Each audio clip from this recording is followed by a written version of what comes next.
رمضان ایک نیکیوں کا موسم بہار ہے، اور بہترین طریقے سے انسان اپنے جسم، اپنی روح، اپنے دل کی تطہیر کر سکتا ہے، یعنی اس کو پاک کر سکتا ہے. وہ تو اللہ ہی کرتا ہے، لیکن ایک ذریعہ بنایا اللہ نے دلوں کی صفائی کا، روح کی صفائی کا، ہماری تربیت کا، اور ہمیں تقویٰ دینے کا. تو ہمارا ٹارگٹ اس میں یہی ہونا چاہیے کہ ہم نے اس رمضان میں تقویٰ حاصل کرنا ہے انشاءاللہ. ٹھیک ہے، یہ ہمارا ٹارگٹ ہے. اب تقویٰ کے حصول کے لیے پھر ہم نے کیا کرنا ہے؟ سب سے پہلے رمضان سے پہلے ہی تیاری شروع کر دینی ہے. اس میں سب سے پہلی بات یہ کہ ہم اپنے گناہوں پر سچی توبہ کریں.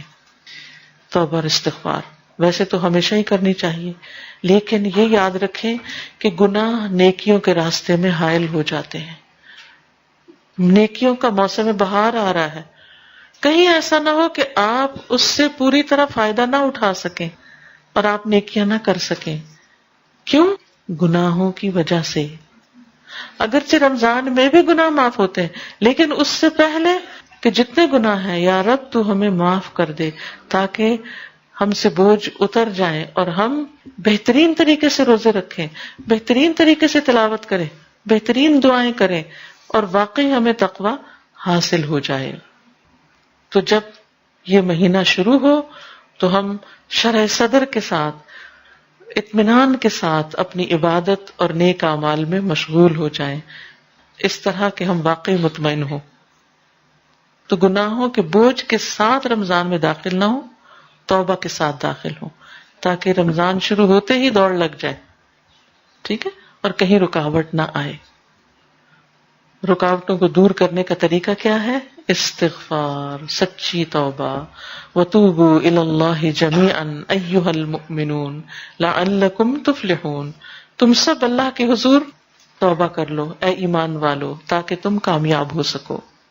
رسول اللہ صلی اللہ علیہ وسلم نے فرمایا، لوگوں اللہ سے توبہ کرو، کیونکہ میں دن میں 100 مرتبہ اس سے توبہ کرتا ہوں، دن میں 100 بار. ٹھیک ہے. پھر اسی طرح دعا کرنا. دوسری چیز کیا ہے؟ دعائیں کرنا. خاص دعا کیا ہوگی رمضان کے آنے سے پہلے؟ کہ یا اللہ ہمیں ہر طرح کی بیماری، تکلیف، پریشانی، مصروفیت سے محفوظ رکھنا، تاکہ ہم رمضان کی عبادت صحیح طور پہ کر سکیں. کوئی رکاوٹ نہ بیچ میں آ جائے، کوئی اچانک حادثہ، کوئی پریشانی، کوئی ایسی چیز بیچ میں نہ ہو کہ جو ہماری عبادت میں رکاوٹ بنے. کیونکہ بعض اوقات آپ دیکھیے کہ آپ کی بڑی تیاری ہوتی ہے کام کرنے کی، اچانک آپ خود بیمار ہو جاتے ہیں یا گھر والوں میں سے کوئی بیمار ہو جاتا ہے، تو پھر کیا ہوتا ہے؟ جو کچھ آپ نے پلان کیا ہوتا ہے وہ سب طریقہ طرح رہ جاتا ہے.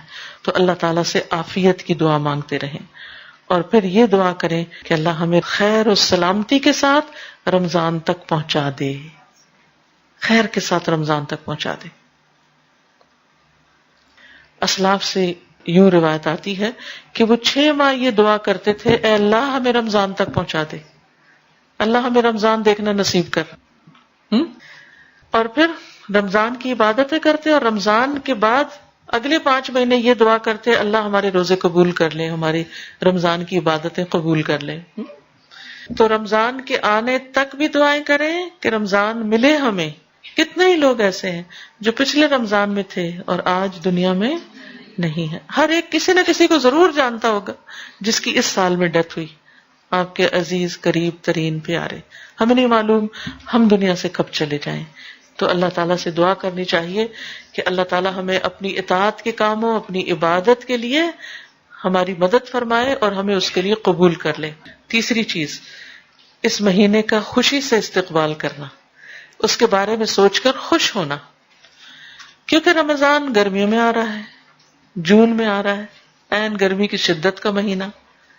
تو اس لیے کچھ لوگ اس کے آنے کی خبر سے پریشان بھی ہوتے ہیں دل میں، بڑی گرمی ہوگی، بڑی پیاس لگے گی، کاموں کا کیا ہوگا، ایسا کیسے ہوگا، ویسا کیسے ہوگا. لیکن آپ نے ہر سال دیکھا ہوگا سب کچھ ہو جاتا ہے. تو آگے کا خوف نہیں کریں، پیچھے کے تجربے سے مطمئن ہو جائیں کہ الحمدللہ اللہ نے سب کرا دیا تھا، لاسٹ ایئر بھی کرا دیا تھا، اس سال بھی اللہ کے فضل سے ہو جائے گا.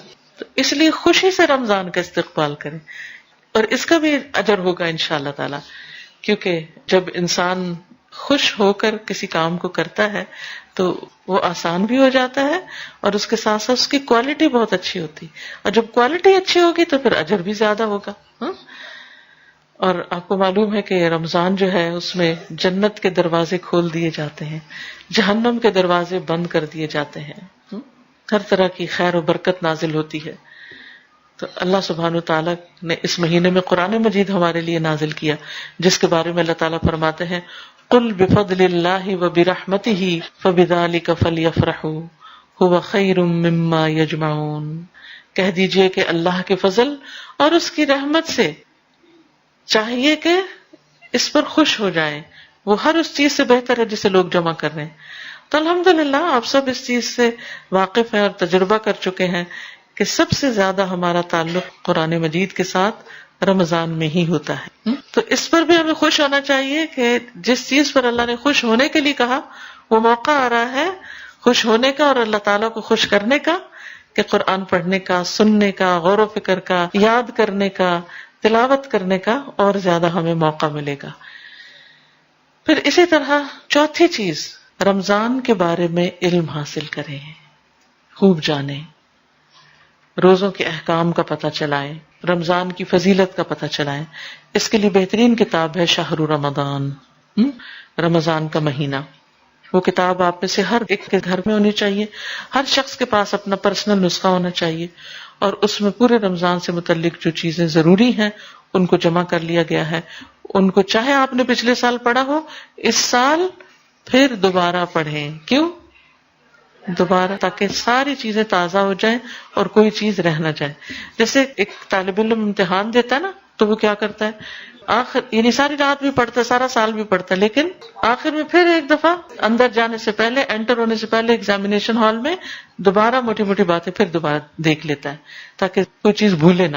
تو ہم بھی کچھ بھولے نہ اور ہر چیز اچھے طریقے سے کر سکے، اس کے لیے ہمیں اس کو پڑھ لینا چاہیے. اس کتاب کی خاص خصوصیت یہ کہ اس میں کرنے کے کام بتائے گئے ہیں، احادیث بیان کرنے کے بعد یہ کہ کرنا کیا کیا چاہیے. رمضان کے آنے سے پہلے اپنے کاموں کو نپٹا لیں. کون سے کام؟ مثلا شاپنگ، گروسری سے متعلق، اپنا راشن دال چاول اکٹھے کر لیں، خاص طور پر بیسن وغیرہ جو آپ نے پکوڑے بنانے ہیں، کیونکہ اس کے بغیر تو ہمارے یہاں رمضان کا کانسیپٹ ہی نہیں ہے نا. لیکن یہ کہ اس سے ہم اپنے لیے بڑی مشکل کھڑی کرتے ہیں، کیونکہ کھانے میں تو مزہ آتا ہے لیکن اس کے بعد پیاس کا دور شروع ہوتا ہے جو روزے سے پہلے ہی ہوتی ہے، اور پھر اس میں مزید اضافہ ہو جاتا ہے. پھر جب ہم طالوت کی فوج کی طرح زیادہ پانی پی لیتے ہیں تو پھر تراویح پڑھنے کے لیے ہمیں مشکل ہو جاتی ہے.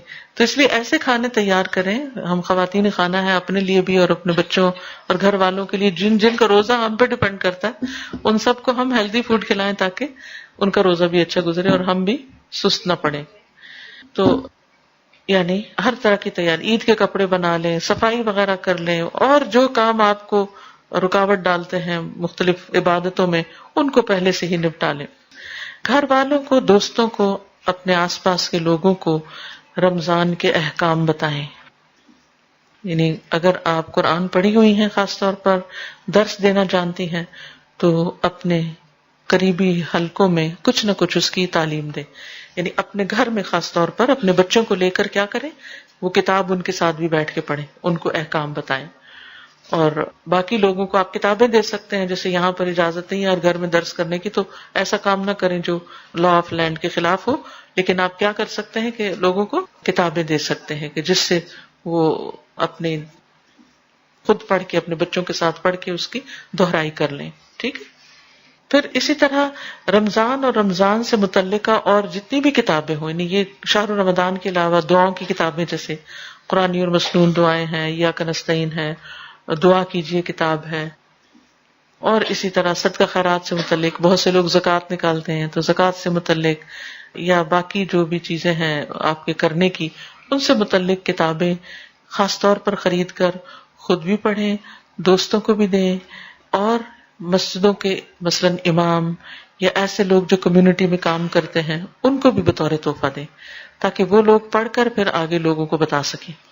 کیونکہ بعض اوقات ان لوگوں کو، یہاں کی بات میں نہیں کری لیکن آپ نے دیکھا ہوگا بیک ہوم انڈیا، پاکستان وغیرہ میں عموماً بعض مساجد ایسی ہوتی ہیں کہ جس میں جو امام ہوتے ہیں وہ حافظ ہوتے ہیں بس. تو حافظ، ان کو قرآن تو پورا زبانی یاد ہوتا ہے، لیکن مسائل وغیرہ کا پتہ نہیں ہوتا. پھر لوگ رمضان کے مہینے میں آ کے طرح طرح کے مسئلے پوچھتے ہیں، تو پھر اس سے کیا ہوتا ہے کہ وہ بتا نہیں پاتے یا بعض اوقات یعنی کہ درست رہنمائی نہیں ہو سکتی. تو ایسی جگہوں پر کتابیں پہنچانے کا اہتمام کریں. یہ صدقہ جاریہ کی بہترین قسم ہوگی. جو بھی پڑھے گا یا آپ کی کتاب سے سنے گا، وہ جو عمل کرے گا وہ سارا ثواب آپ کو بھی ملے گا اس کے علاوہ.